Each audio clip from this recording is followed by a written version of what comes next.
কিছু সম্পর্ক অনলাইনে তৈরি হলেও তার প্রতি ভালোবাসাটা অফলাইনে থাকা মানুষের চেয়েও হাজার গুণ বেশি হয়ে থাকে। চ্যাট করতে করতে ভালো লাগা তৈরি হয়, পরে তা এক সময় ভালোবাসায় পরিণত হয়।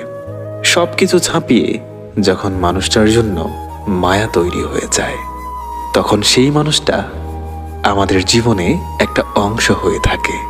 তার মন খারাপ, তার কষ্ট, তার সমস্যা সব তখন নিজের মনে হতে থাকে।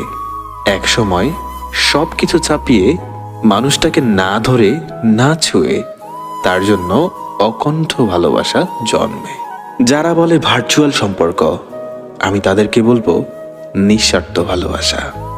কারণ যার জন্য কোনো এক্সপেকটেশন থাকে না, থাকে শুধু অসীম ভালোবাসা। সেই ভালোবাসার নামই হলো মায়া। যে মানুষগুলো দূরে থেকেও একে অপরের জন্য ভাবে, একে অপরের মন খারাপ এবং অভিমান বুঝে একে অপরের পাশে থাকে, তাদের ভালোবাসায় কোনো স্বার্থ থাকে না। যারা চ্যাট লিস্টে 10টা মানুষের সাথে কথা বলে সম্পর্ক করে থাকে, আমরা বরং তার নাম ভালোবাসা না দিয়ে অনলাইন ডেটিং দিই। ভালোবাসা কেবল একজনের জন্য তৈরি হয়। বাস্তবতা শুধু ছুঁয়ে গেলেই ভালোবাসা হয় না। ভালোবাসলে ভালোবাসার মানুষ থাকে সবটা জুড়ে, সেটা অনলাইন হোক কিংবা অফলাইন। তার জন্য মায়া থাকে সীমাহীন।